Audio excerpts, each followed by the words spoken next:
नमस्कार, आप देख रहे हैं पंचतत्व और मैं हूं आपके साथ पूजा।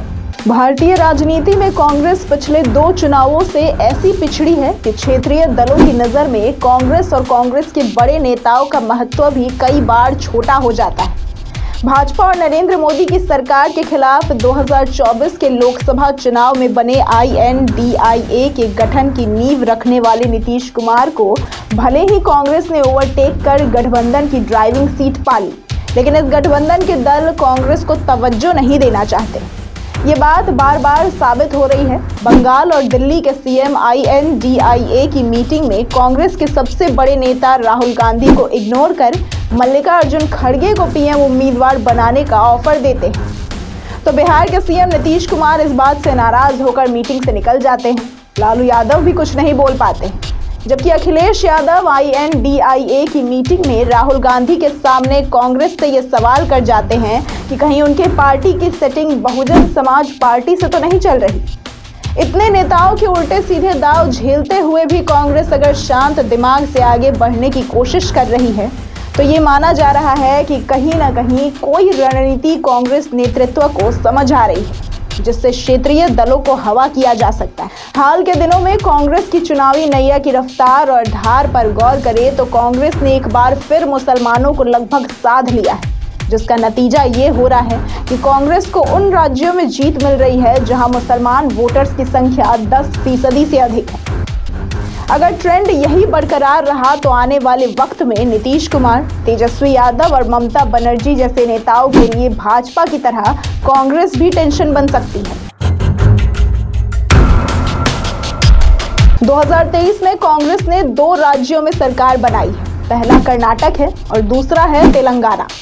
इन दोनों राज्यों में राष्ट्रीय दलों में भाजपा और कांग्रेस तो लड़े ही, क्षेत्रीय दलों का भी यहाँ वजूद है। कर्नाटक में जनता दल सेक्युलर महत्वपूर्ण क्षेत्रीय दल है जो कई बार सरकार में भी रहा है, तो दूसरी ओर तेलंगाना में BRS मजबूत क्षेत्रीय दल है जो अभी तक सरकार में थी। लेकिन कांग्रेस ने दोनों ही राज्यों में भाजपा को पछाड़ते हुए क्षेत्रीय दलों को भी हाशिए पर धकेलकर सरकार बना ली। इसके पीछे एक वजह यह भी मानी जा रही है कि इन दोनों ही राज्यों में मुस्लिम आबादी 10% से अधिक है और कांग्रेस को अन्य वोट्स के साथ मुसलमानों का एक मुश्त वोट भी मिला है। कर्नाटक में मुसलमान आबादी 12.92% है, जबकि तेलंगाना में 12.75% है। कांग्रेस ने कर्नाटक और तेलंगाना में चुनाव बड़े मार्जिन से जीता, जबकि मध्य प्रदेश, छत्तीसगढ़ और राजस्थान को बड़े अंतर से गंवाया। इसका एक मतलब ये भी निकाला जा रहा है कि लगभग एक ही माहौल में हुए चुनाव में कांग्रेस की हालत इसलिए खस्ता हो गई क्योंकि इन राज्यों में मुसलमान आबादी कम है। मध्य प्रदेश में मुसलमानों की आबादी 6.57% है, जबकि राजस्थान में 9.07% और छत्तीसगढ़ में 2.02% मुस्लिम आबादी है। क्षेत्रीय दलों की मौजूदगी के बावजूद अगर जिन राज्यों में मुसलमानों की आबादी कम है वहां कांग्रेस हार रही है और जिन राज्यों में मुसलमानों की आबादी अधिक है वहां कांग्रेस जीत रही है, तो ये भी माना जा सकता है कि मुसलमानों ने क्षेत्रीय दलों की बजाय कांग्रेस पर भरोसा करना शुरू कर दिया है, जो निश्चित तौर पर उन राज्यों के क्षेत्रीय दलों की परेशानी का सबब बन सकता है जहां मुसलमान आबादी ठीक ठाक है। मुसलमान आबादी के मामले में टॉप राज्य उत्तर प्रदेश है। यहाँ 19.26% मुसलमान हैं। यहाँ सरकार भाजपा की है और विपक्ष में समाजवादी पार्टी है। लेकिन तेलंगाना और कर्नाटक वाली हवा यूपी में भी चली तो यूपी में कांग्रेस के दिन बहुरने में वक्त नहीं लगेगा।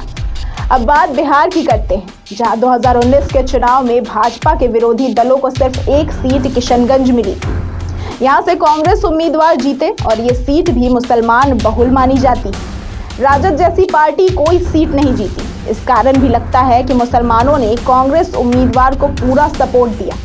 बिहार में 2011 की जनगणना के मुताबिक मुस्लिम आबादी 16.87% है, जबकि बिहार सरकार के जाति व आर्थिक सर्वेक्षण के आधार पर मुसलमानों की आबादी 17.70% हो गई है।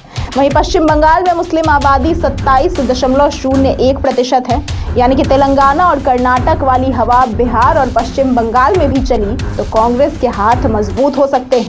ऐसी ही तमाम खबरों और जानकारियों के लिए देखते रहे पंचतत्व।